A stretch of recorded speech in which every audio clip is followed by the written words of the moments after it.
بسم الله الرحمن الرحيم. الحمد لله والصلاة والسلام على رسول الله.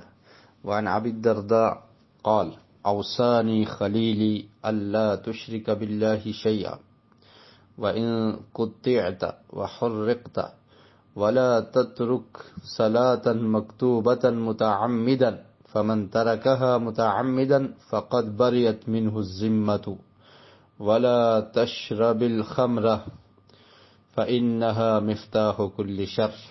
رواہ ابن ماجہ. حضرت ابو درداء رضی اللہ عنہ بیان کرتے ہیں، فرماتے ہیں کہ مجھے میرے خلیل یعنی نبی کریم صلی اللہ علیہ وسلم نے یہ وصیت کی، اللہ تشرک باللہ شیئا، کہ تو اللہ کے ساتھ تو نے کسی کو شریک نہیں کرنا، کسی چیز کو اللہ کے ساتھ شریک نہیں کرنا۔ شرک یہ ایک بہت بڑا جرم ہے، بہت بڑا گناہ ہے۔ دنیا کا سب سے بڑا گناہ شرک ہے، اس سے بڑا گناہ اور کوئی نہیں، اور یہ بہت بڑا ظلم ہے۔ قرآن مجید میں اللہ رب العالمین نے شرک کو ظلم کہا، فرمایا ان الشرک لظلم عظیم، کہ شرک بہت بڑا ظلم ہے، عظیم ظلم ہے، اس سے بڑا اور کوئی ظلم نہیں کہ اللہ رب العالمین جو ہمارا خالق ہے، جو ہمارا مالک ہے، جو ہمیں سب کچھ دیتا ہے، انسان اس کو چھوڑ کر کسی اور سے مانگتا پھرے۔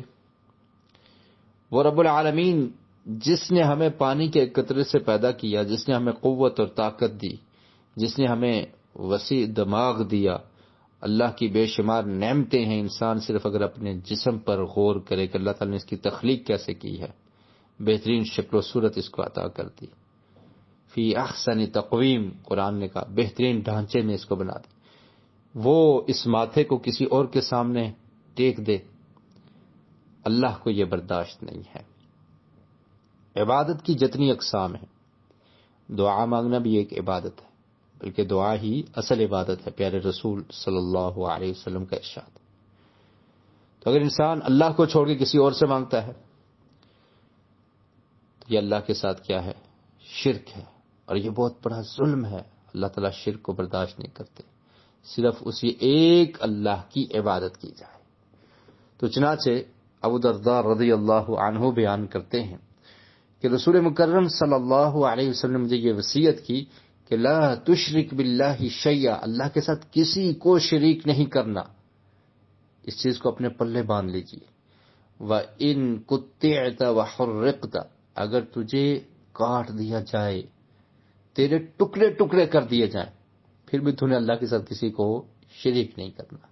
وَحُرِّقْتَ، اور تجھے جلا دیا جائے، تجھے جلنا پڑ جائے، تجھے کوئی جلائے تو اس کو تم قبول کر لینا، لیکن اللہ کے ساتھ کسی کو شریک نہیں کرنا، شرک سے بچتے رہنا۔ اور پھر وصیت کیا کی؟ وَلَا تَتْرُكْ صَلَاةً مَكْتُوبَةً مُتَعَمِّدًا، اور تم نے فرضی نماز کو کبھی نہیں چھوڑنا، جان بوجھ کر فرضی نماز کو جان بوجھ کر نہیں چھوڑنا۔ وصیت کون کر رہا ہے؟ رسول مکرم صلی اللہ علیہ وسلم اپنے پیارے صحابی ابو درداء رضی اللہ تعالیٰ عنہ کو وصیت کر رہے ہیں، اللہ کے ساتھ کسی کو شریک نہیں کرنا اور فرضی نماز کو جان بوجھ کر کبھی نہیں چھوڑنا۔ آج آپ کو ایسے لوگ بھی ملیں گے، کہیں گے نماز کی ضرورت ہی نہیں ہے، اللہ کے رسول فرما رہے ہیں چھوڑنا نہیں۔ وہ کہتے ہیں ہماری نمازیں تو پوری ہو چکی ہیں، تم یہاں پر پڑھتے ہو، ہم خیالات میں مکہ اور مدینہ میں جا کر پڑھاتے ہیں، ہمیں نماز کی کیا ضرورت ہے، نماز تو کسی اور کے لیے، نعوذ باللہ۔ اس طرح طرح کی باتیں آپ کو سننے کو ملیں گی۔ تو فرمایا کہ فرضی نماز کو جان بوجھ کر نہیں چھوڑنا۔ فمن ترکھا متعمدا فقد بریت منہ الذمۃ، جس نے فرضی نماز کو جان بوجھ کر چھوڑ دیا تو وہ اللہ کی ذمہ داری سے نکل گیا۔ فقد بریت منہ الذمۃ، اللہ کا ذمہ اس سے ختم ہو جاتا ہے، اور جس کا ضامن وہ رب نہ ہو، اللہ کی ذمہ داری میں نہ ہو، وہ کیسے کامیاب ہو سکتا ہے؟ تو نماز کو چھوڑنا یہ بھی بہت بڑا گناہ ہے۔ دنیا کا سب سے بڑا گناہ اللہ کے ساتھ کسی کو شریک کرنا، اور نماز کو چھوڑنا یہ بہت بڑا گناہ ہے۔ کوئی مسلمان اور وہ نماز نہ پڑھنے والا ہو، ایسا ممکن نہیں ہے، اور نماز کو چھوڑنے والا ہو، جان بوجھ کر نماز چھوڑ دے، یہ بہت بڑا گناہ ہے۔ اور پھر فرمایا وَلَا تَشْرَبِ الْخَمْرَ، شراب نہیں پینی، فَإِنَّهَا مِفْتَاحُ كُلِّ شَرٍ، کہ یہ ہر برائی کی جڑ ہے، ہر برائی کی چابی ہے، ہر برائی کی کنجی ہے۔ جب انسان شراب پیتا ہے دماغ معاف ہو جاتا ہے، پھر گناہ پر گناہ، اور پھر مزید گناہوں کی دلدل میں پھنس جاتا ہے۔ آج ہم گناہوں کی دلدل میں پھنس چکے ہیں۔ اللہ کی رحمتوں کا نزول کیسے ہو؟ اللہ تعالی ہم سے ناراض ہے۔ آج انسان گناہ کرتا ہے اور اسے فکر ہی نہیں ہے۔ یہ پیشانی جس کو اللہ نے بنایا، یہ ناک، یہ ماتھا، یہ خوبصورت چہرہ جس کو اللہ نے بنایا، کبھی ہم اس کو کسی در پر ٹیک دیتے ہیں، کبھی کسی چوکھٹ پر اس کو گرا دیتے ہیں، کبھی کس کے سامنے، کبھی کس کے سامنے، اور وہ رب اس کے سامنے جھکانے کے لیے ہم تیار نہیں ہیں۔ اور پھر بس اوقات ہم اس وہم میں رہتے ہیں کہ کوئی بات نہیں، گناہ کرتے رہو، من چاہی زندگی بسر کرو، اللہ تعالیٰ تو غفور ہے، اللہ تعالیٰ معاف کر دے گا۔ یہ ایک مغالطہ ہے، یہ ایک وہم ہے۔ ایک بہت بڑے امام گزرے ہیں، ابو الوفا ابن عقیل رحمۃ اللہ علیہ، وہ کہتے ہیں اللہ تعالیٰ سے ڈرتے رہو، فریب اور مغالطے کا شکار نہ بنو، کیونکہ اللہ تعالیٰ تو صرف 3 درہم کی چوری میں ہاتھ کاٹنے کا حکم دیتا ہے۔ 3 درہم کی چوری اگر کسی نے کی، اس کا ہاتھ کاٹ دیا جائے، اور سوئی کے ناکے کے برابر شراب پینے پر حد جاری کرنے کا حکم دیتا ہے، اور ایک بلی سے معمولی غفلت کی بنا پر اس نے ایک عورت کو جہنم میں ڈال دیا۔ یہ روایات ہم نے سن رکھی ہیں کہ ایک عورت نے ایک بلی کو باندھ لیا، اس کو چھوڑا بھی نہیں، تو اللہ نے اس کو جہنم میں ڈالا، اور مال غنیمت میں سے ایک عمامہ، ایک چادر اٹھا لینے کے بدلے میں یہی چادر، یہی عمامہ آگ کا شعلہ بن کر عذاب کا موجب ہوا۔ یہ روایت بھی ہم نے سن رکھی ہے کہ نبی کریم صلی اللہ علیہ وسلم نے ارشاد فرمایا کہ یہ شخص جو شہید ہو گیا، حالانکہ یہ شخص شہید ہو کر مرا تھا، تو صحابہ کرام نے کہا یہ شہید ہو گیا۔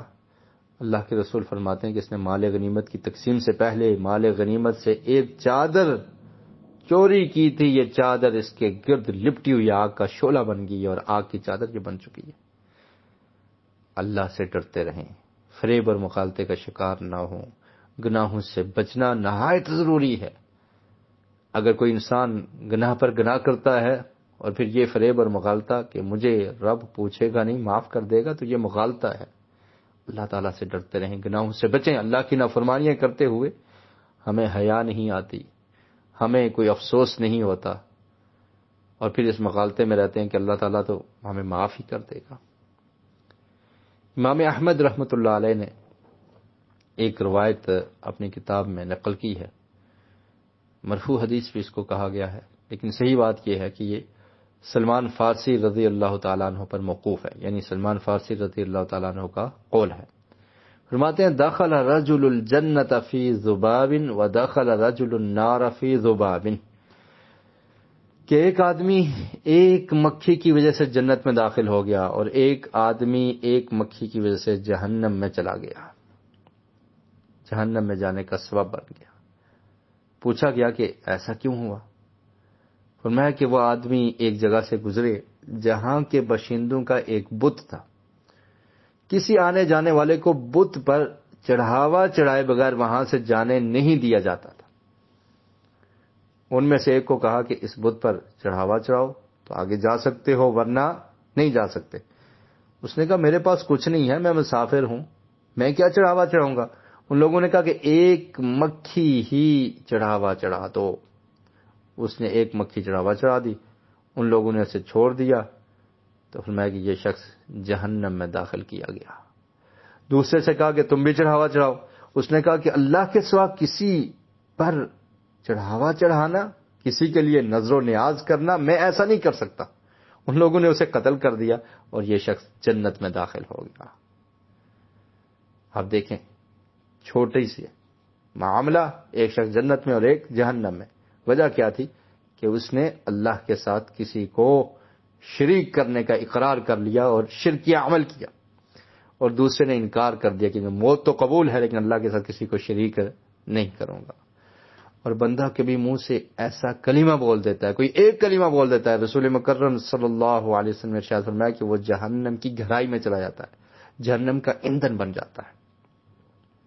اس لیے اللہ سے ہمیشہ ڈرنا چاہیے، نیک اعمال کرنے چاہیے، جن کاموں سے اللہ نے روکا ہے انسان کو رک جانا چاہیے، باز آ جانا چاہیے، کہ تاکہ اللہ تعالی ہمارے گناہوں کو معاف کر دے اور ہم اللہ کے عذاب کے مستحق نہ بنیں۔ اللہ تعالی مجھے اور آپ سب کو عمل کی توفیق نصیب فرمائے۔ وآخر دعوایا ان الحمد للہ رب العالمین۔